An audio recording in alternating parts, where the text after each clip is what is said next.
Bonjour, nous sommes David. Et Karine. Mariés depuis 26 ans. Oui. On a 4 enfants. Et nous sommes les fondateurs de la chapelle.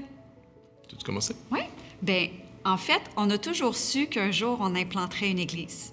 On ne savait pas le quand, le où et le comment, mais c'était déjà très, très fort dans notre cœur quand on a commencé le ministère. Un jour, on va implanter. On pensait pas à Montréal. En fait, ce qu'on avait fait, c'est qu'on s'était ouvert à toutes les possibilités, sauf celle de Montréal. Tu sais, quand tu fais une prière puis tu dis « Seigneur, tu peux nous envoyer partout, sauf à cet endroit-là. » Oui. Le Seigneur, il y a de Une prière l'humour. dangereuse. Puis David, il a fait un cours à l'ITF. Oui. Mais vas-y, raconte. Un cours sur l'implantation d'église. Oui. Il fallait que je fasse un travail, comme si on simulait une implantation d'église. J'ai découvert que, par capita, le besoin d'église à Montréal était plus grand qu'ailleurs au Québec. Puis une autre des choses que j'ai découvert, c'est qu'il y avait très, très peu d'églises qui avaient une intentionnalité à être capables d'aller chercher des gens qui sont complètement déconnectés de l'Église. Après ce travail-là, on a fait « OK, c'est Montréal. » On avait notre réponse. Mais on n'avait toujours pas le quand et le comment. Oui. Mais OK. Et à partir du moment qu'on a eu le go de Dieu, ça a pris 2 ans. Oui, il y a eu 2 ans de préparation. 2 ans de préparation, prière, de réflexion. Le moment où Dieu nous a montré qu'il fallait le faire, ça a été comme un impératif divin. La première réunion qu'on a faite officiellement a été dans notre salon. Oui. Oui. Ça a démarré chez nous. C'était pas public à ce moment-là, c'était pas connu. Non, c'était vraiment juste de personnes qui sont vraiment très, très près de nous, puis qui ont parlé à des amis, qui avaient à cœur Montréal, puis c'est comme ça que ça a grandi. Bien, corrige-moi, je me trompe, mais la dernière réunion de prière qu'on a faite à la maison, on était, je crois, 35 ou 30, à peu près, 35 à 38 personnes dans notre petit salon. Fait que là, on a dit, OK, bien, on a notre démarrage d'église, en fait. Puis, après ça, le projet est devenu public. Après ça, on a annoncé notre départ de notre ministère. On était à l'Église Nouvelle-Vie à ce moment-là. Puis, il y a des gens dans l'Église là-bas qui ont eu aussi à cœur de soutenir ce projet-là. Donc, il y a des gens qui se sont joints à nous là-dedans pour la deuxième phase, qui était la phase du Côte-Barre. Environ 125, je pense, 150 personnes show up, première réunion au Côte-Barre. On est vraiment, vraiment surpris de ça. On ne s'attend pas à ça du tout. Là, on se dit, bien, c'est la première, c'est la nouveauté, les gens sont curieux. Fait qu'on va voir à la deuxième soirée vision qu'on fait. Oui. Et là, la deuxième soirée vision, il y avait encore plus de monde. Fait que là, on lance une 3e et une 4e. Puis à chaque fois qu'on faisait une soirée vision, il y avait encore plus de gens. Dieu a mis ça dans le cœur de tellement de gens, ce rêve-là pour une ville. Montréal, c'est une grande ville, mais avec tellement peu de croyants, tellement peu d'églises qui rejoignent des Québécois. Puis c'était comme plein de gens qui avaient une soif de répondre à cet appel-là que Dieu a mis ensemble pour bâtir cette église-là. Puis c'est ça qui m'a le plus touché, c'est de voir à quel point Dieu parlait individuellement à chacun. Il y avait cette énergie qui se dégageait de ces jeunes-là, cette soif de Dieu. Dans ces premières réunions-là, il y avait une bande de jeunes. À ce moment-là, on était jeunes, on va le dire, ça fait 10 ans, là. Mais bon, bref. Très, très passionnés par l'Église et qui avaient vraiment une propension à vouloir amener des services de louange congrégationnels et aussi participatifs. Donc, le but, c'était de créer une expérience d'adoration où les gens étaient impliqués dans la chose. Et moi, qui est une personne très, très, très extravertie, bien, ça me rejoignait particulièrement dans cet aspect-là. Non, moi aussi, je suis rejointe par cette église parce que c'est une église qui est jeune, c'est une église qui est dynamique. On était vraiment comme, OK, bien, Seigneur, t'es là, t'es dans l'affaire. Puis pour nous, c'était vraiment un clin d'œil de les gens veulent qu'il se passe quelque chose à Montréal. Donc, on s'est dit, OK, on fait la bonne chose. Et ça nous a vraiment boosté pour dire, on continue, on y va.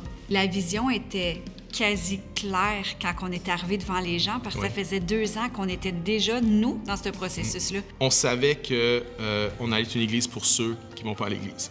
Puis ça, c'est sûr que ça m'a vraiment interpellé parce que pour moi, c'est un des mandats de l'Église qui est vraiment important, mais qui est tellement difficile à faire. C'est difficile d'être une Église pour ceux qui n'y vont pas. Puis puisque ça a été un des trucs importants dès le départ, je pense que c'est ce qui fait que ça m'a vraiment accroché. Puis dire, moi, je veux être là, je veux participer à ça, je veux aller rejoindre les gens qui vont pas à l'Église puis qui disent, je veux jamais y aller, qui rentrent puis qui soient surpris finalement, de dire, hey, c'est peut-être pour moi.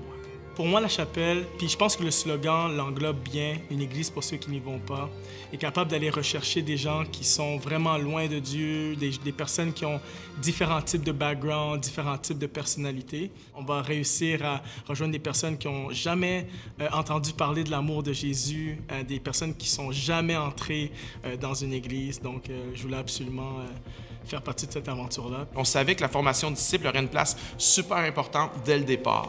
Moi, je suis venue au Québec pour faire des disciples. Alors, ça s'encadrait complètement dans l'appel sur ma vie depuis le début de ma vie missionnaire. Nous savons qu'une partie de notre vocation dans la vie en tant que chrétien, c'est de faire des disciples, de participer dans la formation spirituelle des personnes dans les petits groupes, mais les gens qui vont en former d'autres. Donc, la mission de la chapelle s'alignait parfaitement avec l'appel de Dieu dans nos vies. On savait aussi qu'on voulait être une église qui implante d'autres églises. Dès le départ, on savait ça. Je croyais vraiment à sa vision d'implanter des églises dans tous les quartiers de Montréal, ailleurs au Québec et en francophonie. Puis Dieu nous a surpris quand même parce qu'on s'est mis à implanter des églises quand même plus rapidement que qu'est-ce qu'on aurait pensé. Dieu a vraiment mis une conviction sur notre cœur d'aller à Gatineau, qui fait partie d'une des plus grandes villes au Québec. Aussi une ville qui est le moins rejointe par l'Évangile, le moins rejointe par l'amour de Jésus. On savait que ça allait être une église qui allait aussi s'impliquer dans sa ville activement, être présent pour rencontrer les besoins, parce que Dieu nous appelle à prendre soin de la ville. Dieu nous appelle à aimer les gens en action, pas seulement en parole. On savait que ça allait prendre une grande place aussi dans la vie de l'Église. On savait que les arts allaient prendre une grande place dans la vie de notre Église. Alors, c'est toutes des choses qu'on a parlé dès le départ. Moi, jour 1, j'ai été attiré par la propension à vouloir utiliser les arts et la créativité pour amener des gens à l'Église. Dieu étant le plus grand des créateurs, je pense que son Église doit aussi créer et être bon là-dedans et influencer aussi toutes les sphères de la société avec l'aspect visuel, l'aspect créatif de l'Église. Pour moi, c'était évident que je voulais rejoindre la chapelle pour m'exprimer créativement dans cette Église-là, parce que je trouve que le plus beau message à exprimer en design, c'est le message de l'Évangile. Avant même le lancement de la chapelle, on sentait qu'il y avait un regroupement d'artistes qui décidaient de s'engager à cette église-là. Donc, j'étais très interpellée par la fibre créative aussi, qui avait dès le début, ça bouillonnait, la créativité. Et à cause de ça, moi, je crois que dans sa louange, qui est extrêmement participative, la chapelle se distingue. Si tu viens à la chapelle, je crois vraiment très sincèrement que tu vas ressortir avec beaucoup de joie en toi. Parce que des fois, c'est difficile de faire passer le message en parole, mais en chant, en art, le cœur est préparé à recevoir le message ensuite. Fait que c'est ce qu'on essaie de faire dans notre vision à travers les arts à la chapelle. Le timing de Dieu, la faveur de Dieu, on fait la bonne chose dans le bon temps. Puis les gens étaient là vraiment avec nous. Oui. Et la vision qui a été véhiculée à ce moment-là m'a touchée vraiment droit au cœur. Je savais qu'il y avait quelque chose de grand qui allait prendre place à ce moment-là. Puis la soirée vision suivante, on est arrivé puis on dit « Hey, mes amis, ben on a trouvé le local. » Les gens se réjouissaient « Yeah, let's do it! » Mais j'aurais jamais pensé qu'on aurait démarré si rapidement. Je pensais pas ça. Puis encore là, on savait pas à quoi s'attendre parce que des 150 personnes, quelques qui sont venus dans les soirées vision, ce qui est surprenant, c'est que la moitié d'entre eux ne sont jamais venus à l'Église. Mais Dieu préparait d'autres personnes qui allaient, eux, venir à l'Église. Ouais. Alors, on a commencé à baptiser des gens. Puis on s'est mis à baptiser des gens vraiment rapidement. Je pense que ça a pris juste 3 mois, puis on a fait un premier baptême, 40 41 personnes baptisées ou quelque chose comme ça. Je me souviens de ce moment-là, c'était nos premiers baptêmes. Tous les gens qui se sont investis dans l'Église, là, les gens étaient vraiment en larmes parce qu'ils voyaient le fruit de leur travail. Ils voyaient le pourquoi cette vision-là existe. C'est pas une vision d'une organisation, c'est une vision d'amener des gens à la connaissance de Jésus pour qu'ils trouvent la vie en lui, puis qu'après ça, ils puissent grandir comme disciples et marcher avec le Seigneur. Puis aujourd'hui, plus de 900 personnes qui ont été baptisées à la chapelle à travers les années. Puis ça continue à être au cœur de ce qu'on veut faire, d'amener des gens à la connaissance de Jésus. Je rêve d'une Église où tout le monde trouve sa place.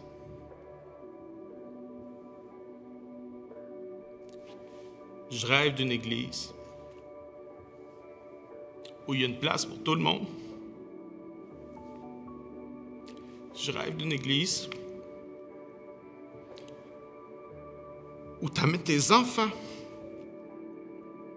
Puis tes enfants vont être instruits dans les voies de Dieu et vont marcher avec Dieu. Et vont faire mentir les statistiques de déchristianisation. Je rêve d'une Église où les ados vont prendre la décision avec zèle, avec passion, avec cœur, de suivre Jésus malgré ce que ça leur coûte. Je rêve d'une Église où les jeunes adultes rentrent dans leur appel, sont les leaders d'aujourd'hui, pas de demain, d'aujourd'hui, marchent dans une intégrité qui glorifie Jésus, qui marche à contre-courant, qu'ils n'aient pas peur d'être différents, qu'ils se réjouissent d'être différents, qui sont la lumière du monde. Je rêve d'une Église où les parents ou ceux de ma génération, puis les grands-parents, on ne devient pas juste une gang de matérialistes confortables en pantoufles. Et qu'on continue à donner nos vies pour la mission de Dieu. Puis cette Église-là, avec ce cœur-là, c'est une Église qui forme des disciples. C'est une Église où les gens se lèvent le matin et me disent « Mais comment tu veux m'utiliser aujourd'hui, Seigneur? Ma vie ne m'appartient pas. » Je rêve d'une Église qui vibre au cœur de la mission que Jésus nous a confiée, puis qui boit, qui aime les paroles de Jésus, même si elles sont à contre-courant, même si elles ne sont pas aimées dans ce monde, même si elles sont méprisées dans ce monde. Je rêve d'une Église qui vibre au cœur de Jésus. Puis, par la bande, cette Église-là va se multiplier. Par la bande, cette Église-là va implanter d'autres églises. Par la bande, cette Église-là va écrire des chants, organiser des présentations de Noël, de Pâques extraordinaires, des gens, mais par la bande, tout ça va être le fruit de notre cœur. Je rêve d'une Église où tu nais et tu meurs, engagé à servir le Seigneur et que ta famille suit l'Éternel, pas juste toi. On rentre dans une saison où je crois qu'on a un impératif divin à faire des choses spécifiques qui rentrent dans le cadre de notre mission, mais qui vont nous aider à amener cette mission à l'autre étape. Puis dans ma vie, j'ai pas senti cet impératif souvent. Je crois que c'est arrivé à 3 reprises. Quand j'ai donné ma vie à Christ, quand j'avais 15 ans, lorsque Dieu nous a demandé de démarrer la chapelle, et maintenant, la 3e fois que j'ai ressenti un impératif divin dans ma vie, c'est dans cette saison-ci. Il y a plusieurs choses que je pense que Dieu met devant nous là, dans cette saison actuelle. Une d'entre elles, c'est l'achat d'un bâtiment à Montréal pour que la chapelle puisse avoir un pied à terre solide, pour avoir une présence dans la communauté qui est constante, mais une église qui ne monte pas et qui ne démonte pas à chaque semaine, une Église qui peut mettre l'accent, l'énergie, le meilleur sur les gens plus que sur les choses. Ça fait 10 ans que l'Église existe, ça fait 9 ans qu'on cherche un bâtiment. 85 bâtiments que j'ai visités, que j'ai contemplés, 85, ça n'a jamais marché. C'est jamais venu proche de marcher. Mais là, Dieu met devant nous une opportunité sans précédent d'acquérir un bâtiment qui va nous permettre plusieurs choses, qui va nous permettre de démarrer une église dans ce bâtiment-là, de démarrer une nouvelle église. Septembre 2025, on veut démarrer une nouvelle chapelle à Montréal. GEM va pouvoir s'installer là, va pouvoir répondre à des besoins criants et avoir une présence. Ces locaux-là vont aussi nous permettre de former des leaders, de former des nouveaux pasteurs, de former des gens qui vont implanter des chapelles. Ces locaux-là vont nous permettre aussi d'accueillir toutes sortes d'événements qu'on n'est pas capable d'accueillir en ce moment. Lorsqu'on veut faire une soirée de louange, lorsqu'on veut faire nos soirées de jeunes adultes, ces locaux-là vont vraiment devenir comme un quartier général pour nous permettre d'étendre notre mission puis d'être plus efficace à le faire. Mais on veut aussi que nos autres chapelles puissent être plus solides. Et ce projet-là, c'est aussi à propos d'amener des locaux permanents à Gatineau pour que notre chapelle à Gatineau puisse avoir aussi un quartier général et avoir une base solide pour laquelle multiplier à Gatineau également. Je crois que c'est le moment pour nous de rêver grand, d'entendre qu'est-ce que Dieu veut de nous.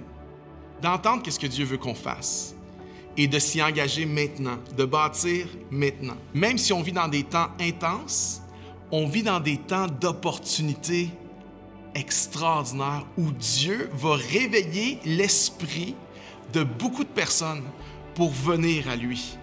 Et Dieu veut utiliser la chapelle dans toutes nos villes pour que ces gens-là, qu'il est en train de réveiller leur esprit, il veut nous utiliser, nous, pour aller vers eux, pour les inclure avec nous, pour les former comme disciples et qu'eux, à leur tour, puissent aller vers d'autres et les former comme disciples et qu'eux, à leur tour, puissent aller vers d'autres et les former comme disciples. Ne manquons pas ce que Dieu veut qu'on fasse maintenant. C'est le temps de rêver, mais c'est le temps d'agir aussi.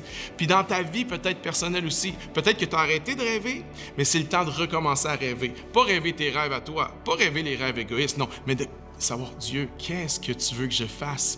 De rêver grand nouveau et de se mettre en marche maintenant. Rêvons grand, bâtissons maintenant.